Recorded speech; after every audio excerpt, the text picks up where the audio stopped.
What's going on, you crazy bastards?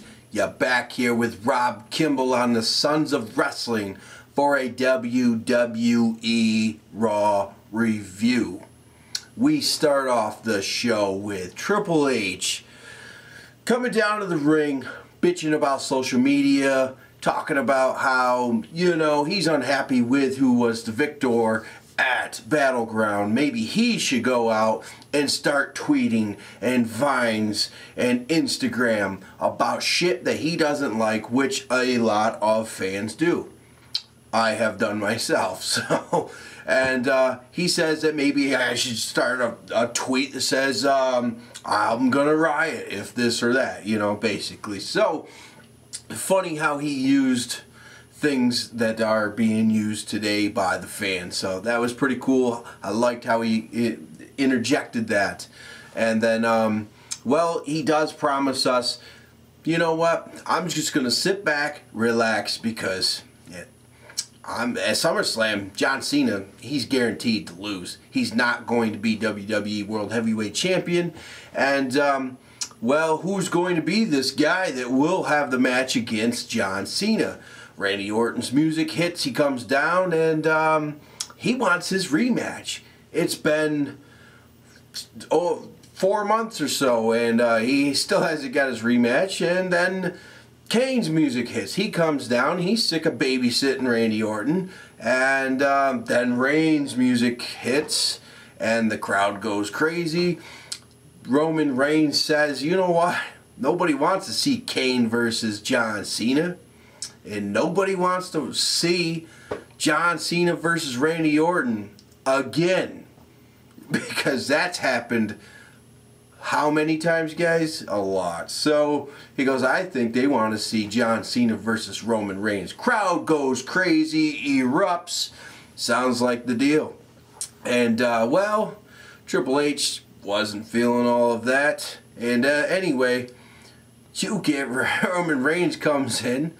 And he wasn't fucking around. Goes right after fucking Kane. Superman punch right off the bat. Randy Orton skips out. Triple H is already gone. Randy Orton, all he could do is just chuck the microphone because he ain't really talking worth the shit. So Triple H does say, you know what? You got your match tonight against Randy Orton and Kane. Now. So we booked that match up. And we have Orton and Kane versus Roman Reigns in a handicap match, but Roman Reigns looking strong again. We get a spear to Kane. This is after Kane chokes Randy Orton in the corner. Technically, that's a tag because his hands touched Kane as he choked him. So that would have been a tag in.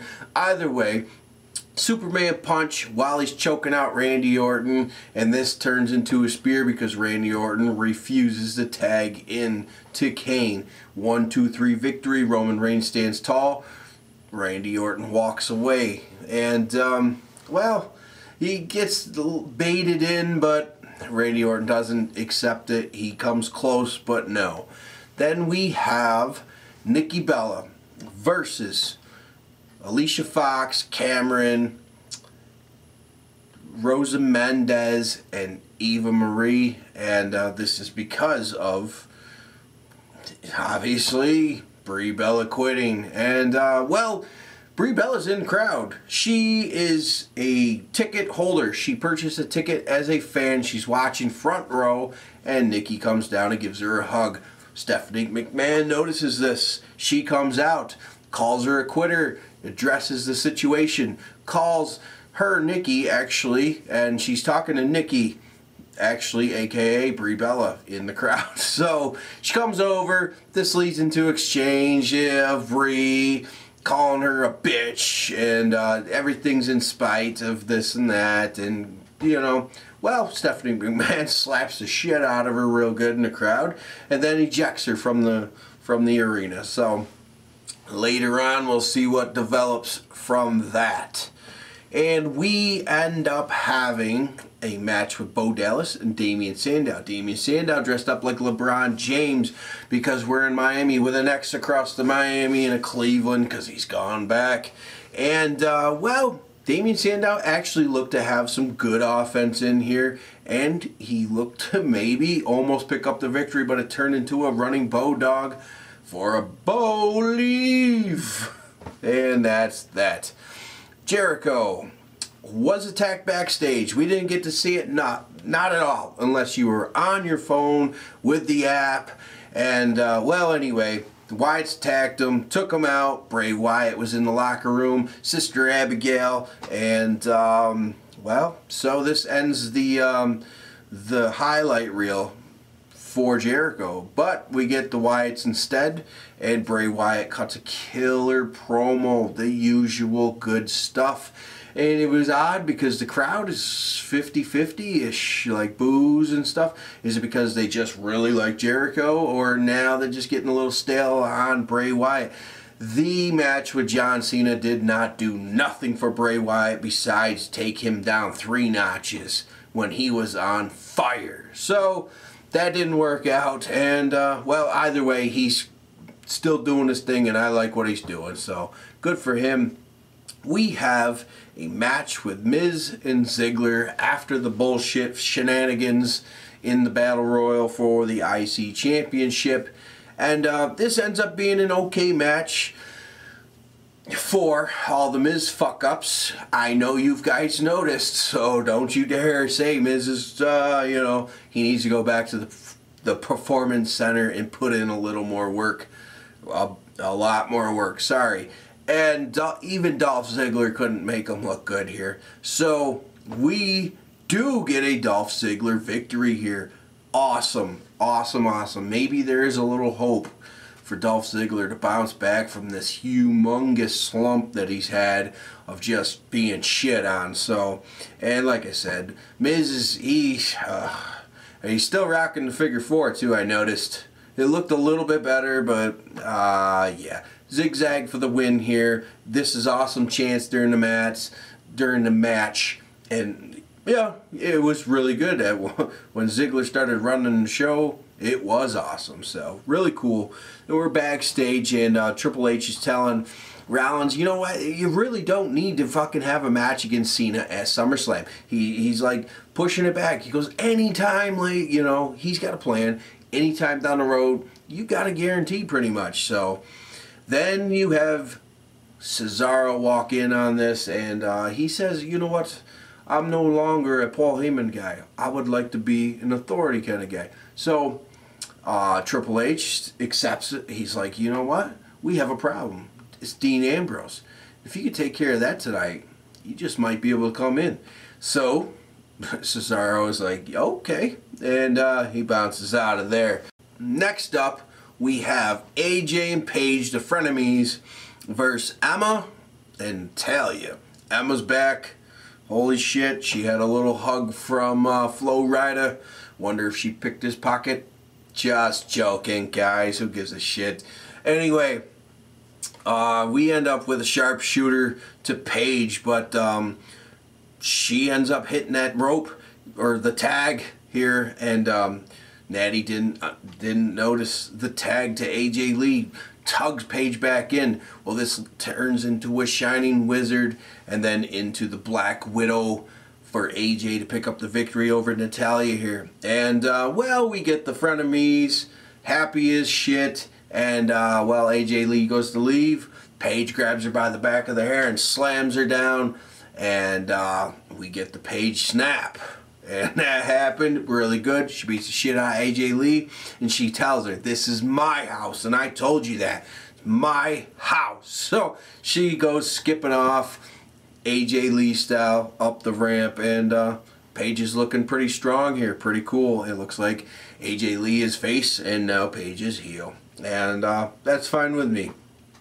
Fandango versus Zack Ryder. Zack Ryder on Raw? What? Woo woo woo. Picks up a fucking victory. Has Summer Rae and Layla. They are there with him, kissing him.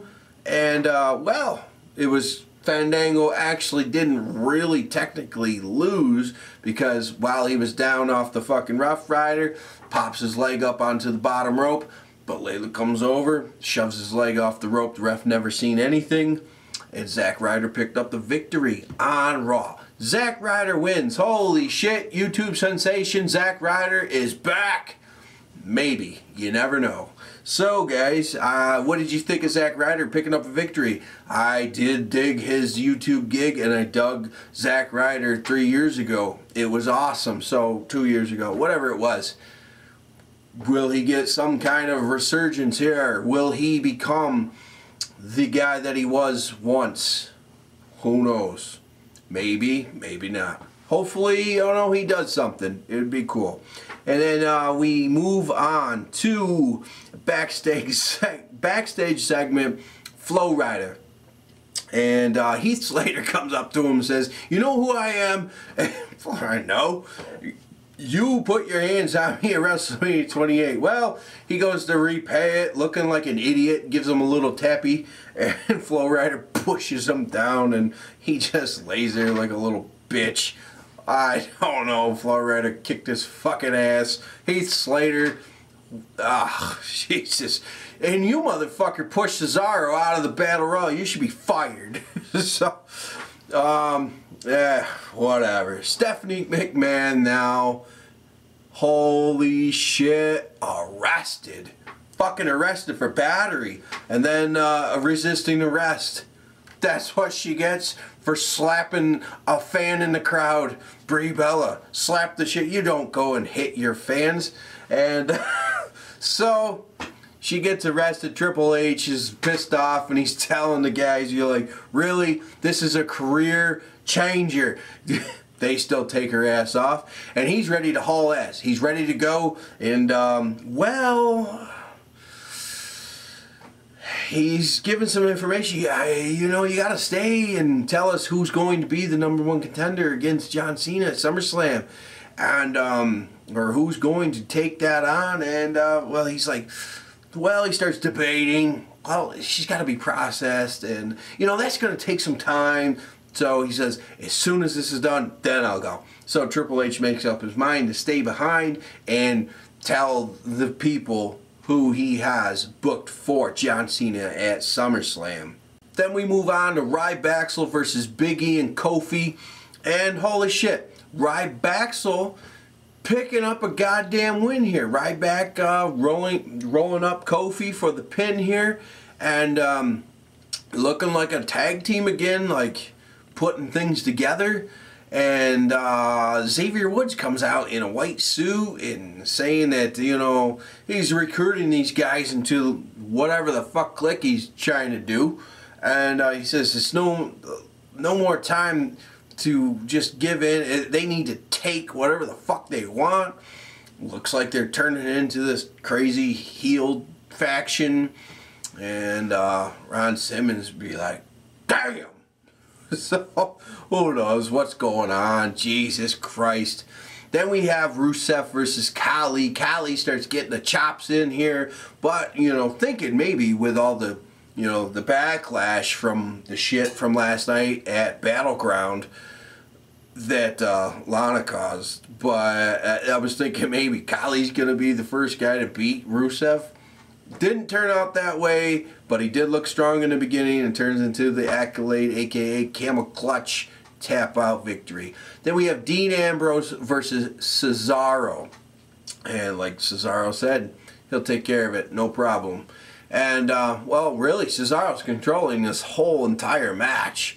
And, well, Dean comes back, and he gets a little offense in there, but then Cesaro starts rocking the clotheslines.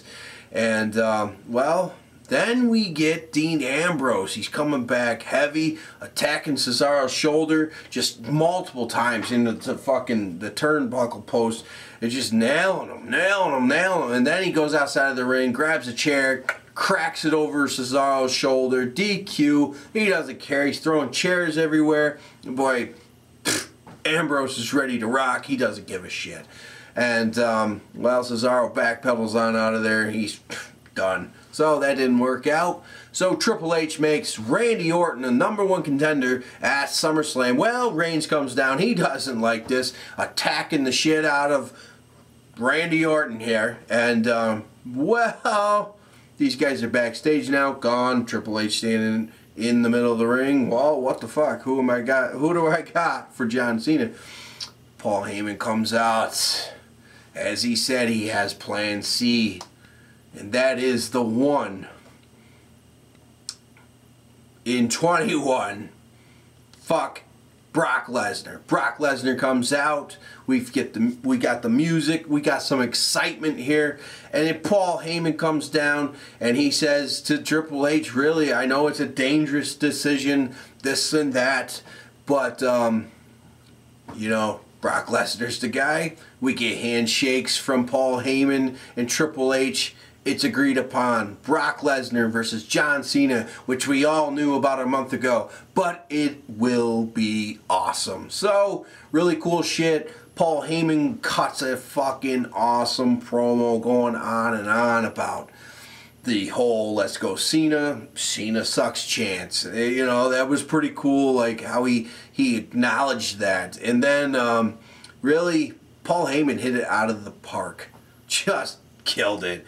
And I really dug that shit. And what I didn't understand is you have that and no John Cena nowhere to be found.